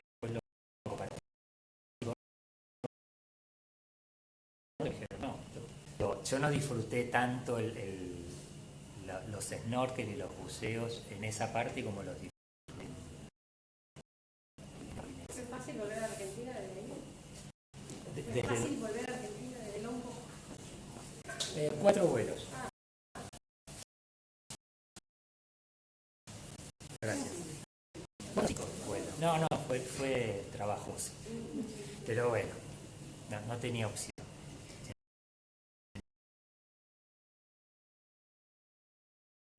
No sentía. De acá sí te hay. Sí, en mi buen aparato te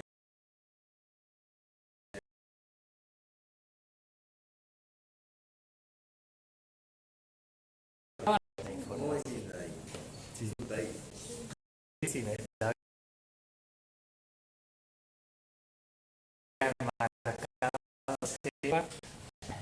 No, el tema de las emociones, ¿cómo manejaste? Porque aparte del principio daba más sensación de una película de acción y la segunda parte un poco más libre, ¿no? no se adapta. La verdad que digamos, entendía, digamos, el hecho mismo de ir al Ártico,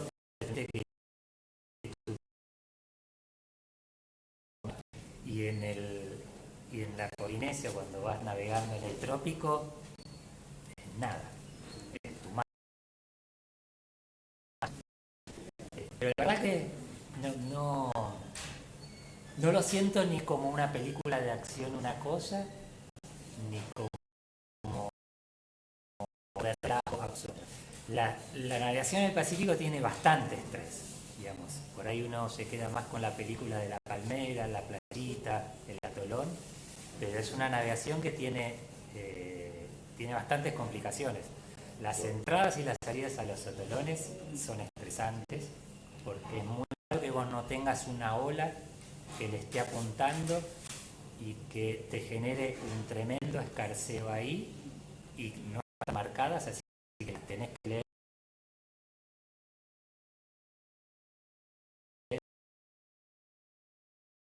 de estación. La única confianza que vos te generás es decir, hay barcos adentro, así que los helicópteros no lo bajaron, entraron por acá y decís, yo levanto la orza, así que digo, tengo ventaja sobre ellos y le das.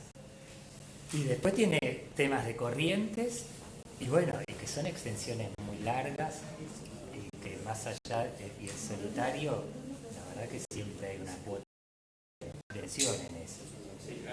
Porque en tu carta vos estás desplazado, vos guardás una distancia respecto de lo que te marca la carta, pero también hay muchas cosas sin marcar.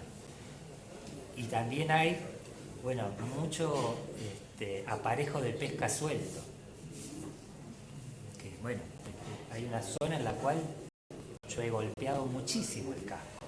En la zona norte de Papúa, en la época de lluvias, hay grandes empresas madereras que tiran los restos, son árboles enteros, que se encausan por el río te los deja en el mar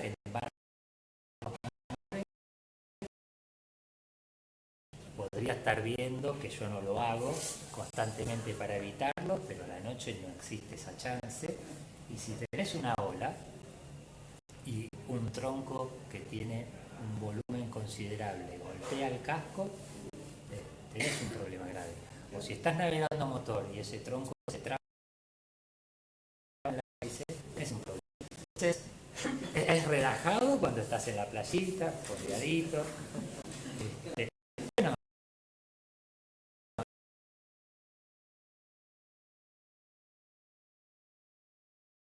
pero ni siquiera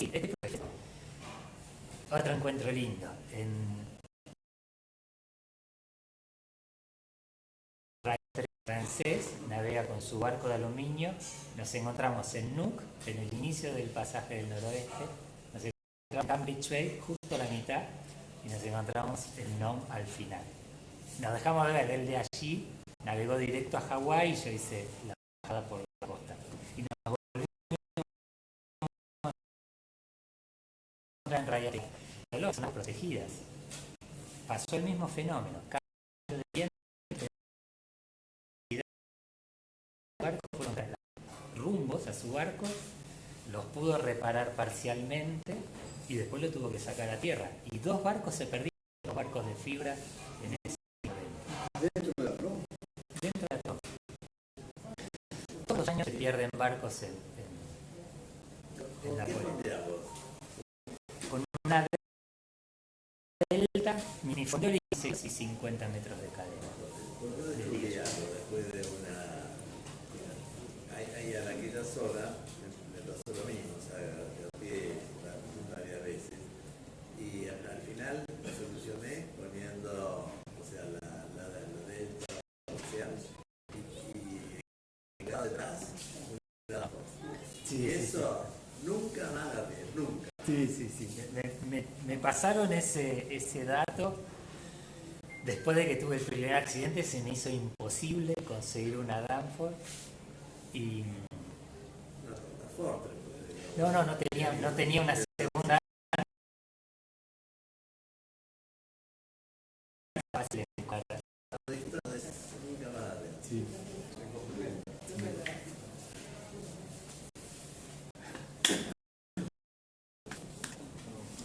Tengo una pregunta para hacerte, Miguel. Sobre el episodio de la pierna, ¿estabas navegando o fondeado? No, estaba fondeado. Estuve fondeado todo el tiempo. Me acuerdo cuando desembarqué en una isla de Rayampá que tenía una vieja mina con unas instalaciones y lo particular es que tenía como en un tanque de agua viejo una manguera con agua fresca, así que yo ahí me metí como baño de inversión, llevé ropa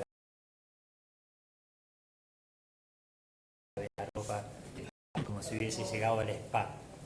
Y a continuación de eso fue que me pasó. Yo al principio lo relacioné con agua fresca. El episodio se desarrolló en ese fondeadero que por suerte no me requirió trabajo, porque si no hubiera tenido un problema. Cuando dejaste México y fuiste para el Pacífico, a la noche, ¿cuándo tuvo dormir? Habitualmente, si no hay riesgos, es decir, no es una zona de tráfico, no hay corrientes, yo duermo hasta 2 horas antes de chequear que todo esté bien. Y luego vuelta, y no tardo ni segundos. 2 horas controladas y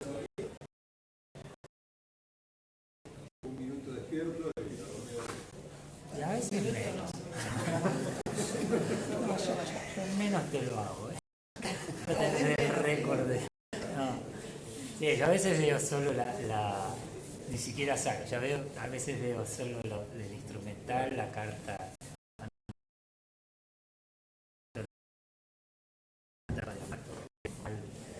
que no esté embolsando mal el viento. Te canchereas. Sí, así dicen los accidentes. Sí. Pero de tiempo. Bueno, ya- Sí. El timón de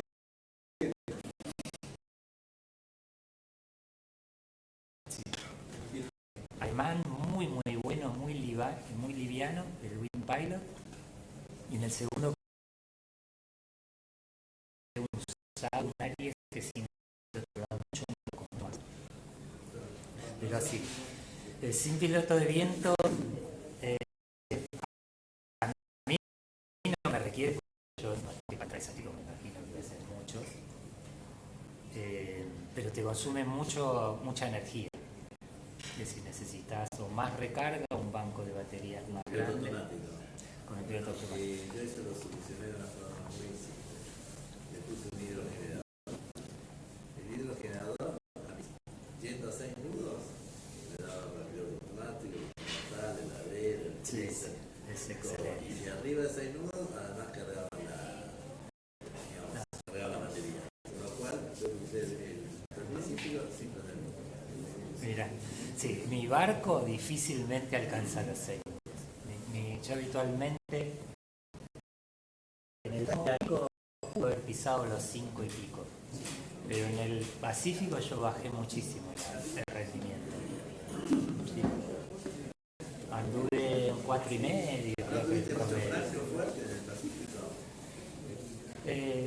Sí, más o menos, para cruzar desde La Paz a Luján hubo siempre ola muy fuerte del sur y tuve en muchos momentos vientos de frente.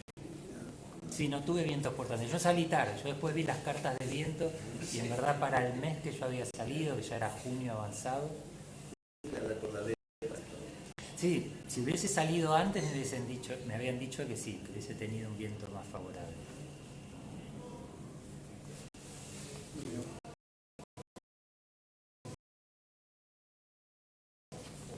Ahora es 34,5, en verdad es más grande, tiene 11 metros.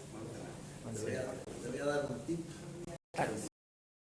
Lo ves en el Índico, si pasás cerca de las islas estas donde se corrió la frente, las islas Galápagos, Ajá.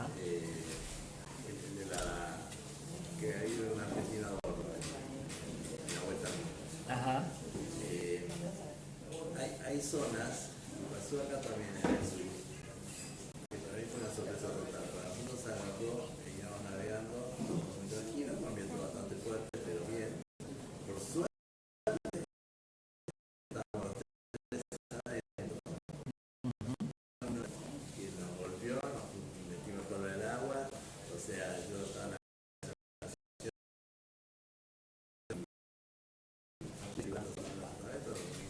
ahí, pero a la fuerza y la piedra, todo. Y después, o sea, yo no entendí muy bien qué es lo que pasó. Y después hay zonas que también pasó acá en el sur, un algo que venía de las Georgias, que le pasó lo mismo, donde se ahogaron dos. Es donde vos tenés, ponerle 100 metros de profundidad y no le das ni bola a la carta. Y abajo después tenés una pared por ahí de 1000 metros o de 2000 metros.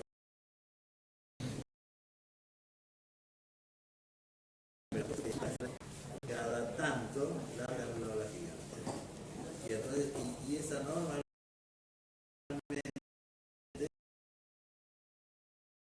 nosotros por eso estamos adentro, por ahí como el tiempo que se dio, estás afuera, no enganchado, porque está todo bien, y viene esa ola, y ahí así como se murieron dos viniendo de la tierra. Entonces agarraron una ola también de ese tipo ahí. Yo primero pensé que era una remota, algo de eso.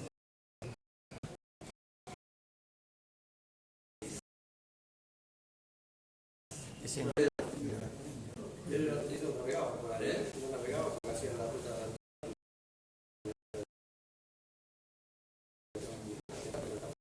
Venían de Georgia, se estaban yendo para Uruguay y bueno, y antes de llegar a la zona de Camino, y justo una chica estaba tirando lo que había esperado, y estaba el dueño. Cuando la chica se calaba, Chabao se perdió, a él, como la pedagogía usual, lo mandaron, le abrieron la balsa, el tipo pudo llegar a subirse a la balsa, después sí sobrevivió, parece que la violencia. Ah, sí, esa experiencia la escuché. Sí. Era Sí, exactamente por lo mismo me pasó en una hora. Y para la arriba, estaban afuera, tranquilos. Hay que ver. O sea, solo, así de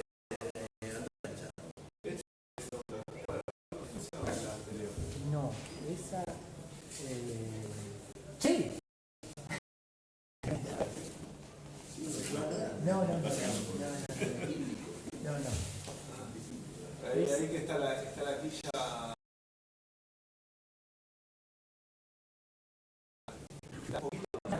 La bolsa queda pegada al casco. Habitualmente cuando la casa entera la está pero si no se pega al casco. El barco tiene 2000 kilos de lastre. Claro, tiene 2000 kilos en el fondo de lastre. La orza debe pesar 500 kilos. Una vuelta de Papá del Horno. ¿Por qué elegiste ese barco? No, por suerte no. ¿Por qué elegiste ese barco?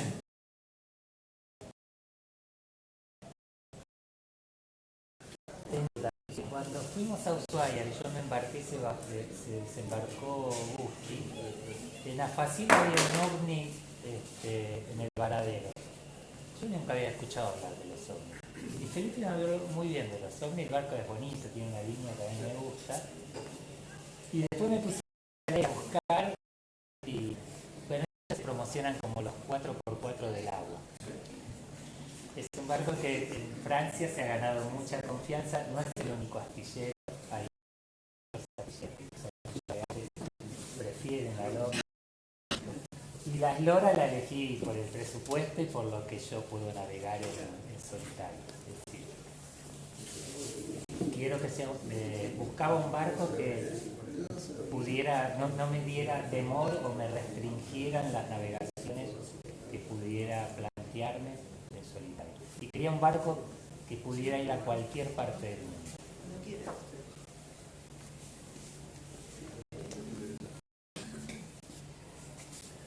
Sí, con el seguro no hay ningún problema porque normalmente tienen un tope de cierta. Con el seguro de anillo, problema.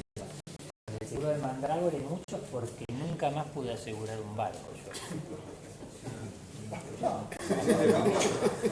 Existe una declaración jurada que nos llega a la siniestralidad de los últimos años. Yo mandé, no sé, 12, 15 aplicaciones y todas las diferentes excusas me dicen que no. De todas maneras, el año que viene yo ya estaría limpio en mi historial y entiendo que el seguro porque hay muchas veces penales así que está. No, el seguro se comportó mejor que una vez que se encendió un auto. Yo realmente estaba preparado a que... Yo nunca leo las pólizas. Yo no sabía si en algún momento decía... Había pasado un hecho que era canadiense en los días previos al accidente, había enviado un comunicado a través de este dispositivo, había publicado en su página diciendo: este año de hielo tiene un comportamiento irregular, es probable que los barcos que estén intentando el pasaje deban invernar. Si su barco va a invernar, si su barco está preparado para invernar, adelante. solo de las tripulaciones. Lógico, más vale. Digamos, decían, explicitaban lo que uno da por sentado, que es el acuerdo que uno tiene con las personas. Se abrió un solo día, o sea, la parte esa central, ¿no? Antes y Bueno, el año siguiente fue entonces el año que estuve yo. no, vean. Contamos el 12. En el 12, El 13 no se abrió. el 13 no se abrió. No, yo pensé que por ahí el seguro iba a agarrar eso y iba a decir, no, acá dice que... Y yo tenía temor por eso. Digamos, de hecho, habían pedido lo lógico cuando me pidieron que haga el reporte, la información de...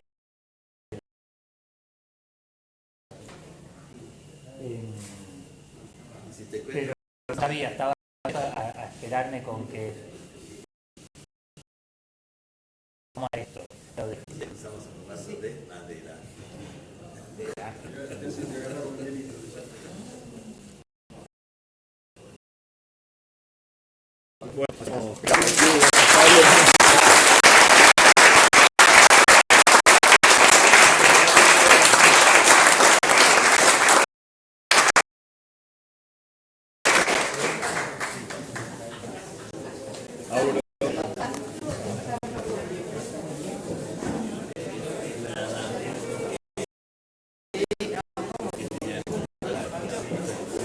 Para el otro lado. Este es el micrófono.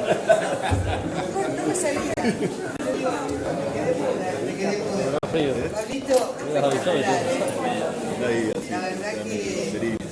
verdad que vivimos todos, yo especialmente porque me hizo revivir tantas y tantas cosas, ¿no?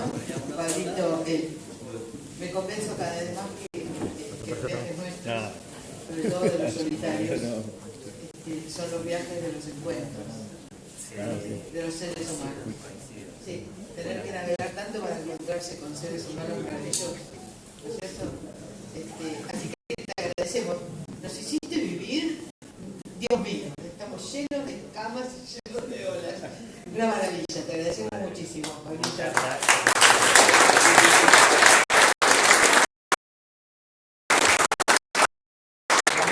Compartir estas experiencias nos ilustra muchísimo. Agradecemos tu generosidad.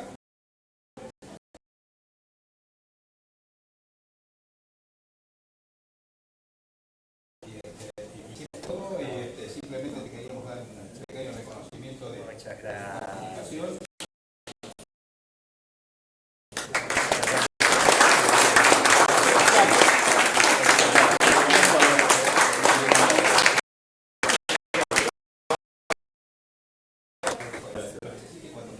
Muchas gracias a la gente de Barranca, Damián también. Desde ya reconociendo todo el trabajo de Damián y gracias a todos. Muy bien por todo.